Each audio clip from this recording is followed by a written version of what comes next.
नमस्कार। घटना चक्र बुक वीडियो के इस शैक्षणिक मंच पर आपका स्वागत है।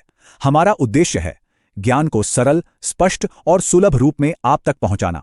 आइए आरंभ करते हैं अध्ययन और सफलता की इस यात्रा को। नमस्कार।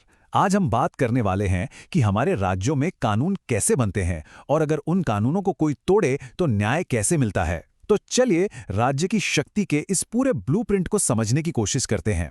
तो एक बहुत ही बुनियादी सा सवाल उठता है ना, कि आखिर किसी भी राज्य में कानून बनाता कौन है, और फिर जब कानून बन जाता है तो उसकी रक्षा कौन करता है।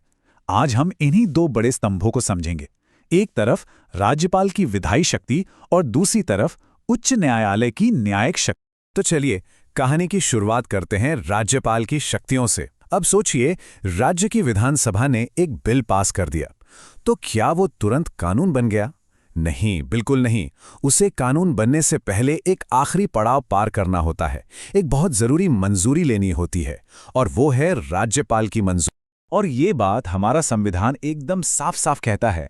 आर्टिकल 200 में लिखा है कि विधानमंडल से पास हुआ कोई भी विधेयक यानी बिल तब तक एक्ट या कानून नहीं बन सकता जब तक गवर्नर उस पर अपनी मोहर ना लगा दें। ये समझिए कि ये आखिरी गेट है, एक फाइनल चेक पॉइंट। अच्छा, तो बिल पहुंच गया गवर्नर के पास। अब आगे क्या? देखिए, इसका एक पूरा प्रोसेस है।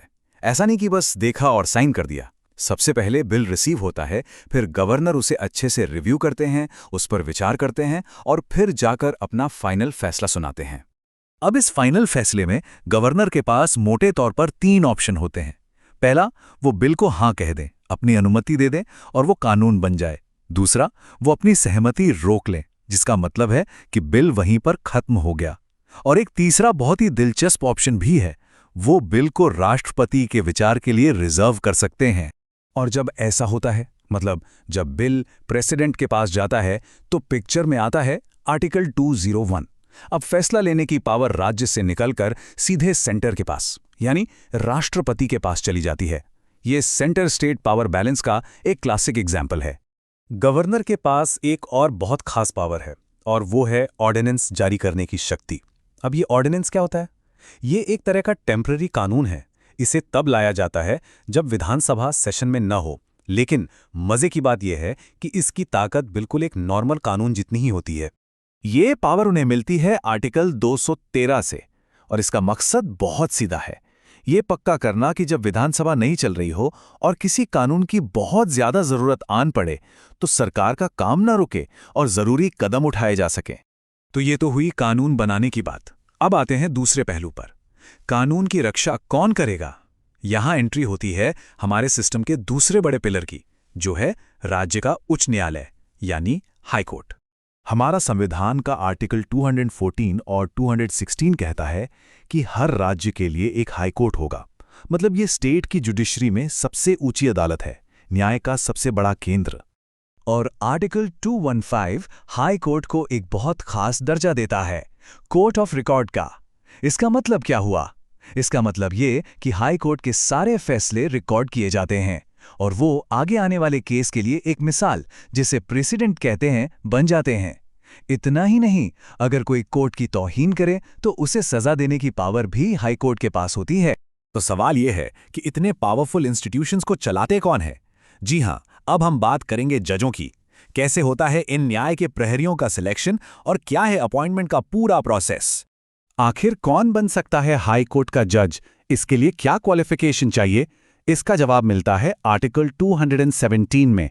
इसमें जज के अपॉइंटमेंट और उनकी शर्तों के बारे में सब कुछ डिटेल में बताया गया है, जिसमें एक्सपीरियंस और इंटेग्रिटी पर खास ध्यान दिया गया है।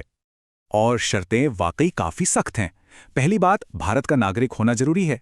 फिर कम से कम 10 साल तक किसी जुडिशियल ऑफिस में काम किया हो, या फिर कम से कम 10 साल तक किसी हाई कोर्ट में वकालत की हो। मतलब तजुर्बे को बहुत अहमियत दी गई है। अब अपॉइंटमेंट हो गया तो क्या काम शुरू? नहीं। ऑफिस ज्वाइन करने से ठीक पहले हर जज को एक शपथ लेनी पड़ती है, जो आर्टिकल 219 में दी गई है। और ये सिर्फ एक रस्म नहीं है, ये संविधान और कानून के प्रति एक बहुत बड़ा कमिटमेंट है।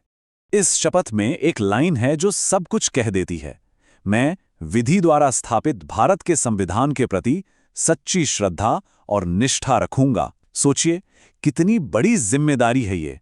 बिना किसी डर या तरफदारी के सिर्फ और सिर्फ संविधान की रक्षा करना। तो अब आखिर में एक सवाल पर सोचते हैं। एक तरफ हैं गवर्नर, जो सेंटर द्वारा अपॉइंट किए गए प्रतिनिधि हैं, और दूसरी तरफ है राज्य की अपनी आज़ाद न्यायपालिका। ये दोनों मिलकर सेंटर और स्टेट के बीच पावर का वो नाजुक बैलेंस कैसे बनाते हैं, इस पर सोचना हमारे फेडरल स्ट्रक्चर को समझने के लिए बहुत ज़रूरी है।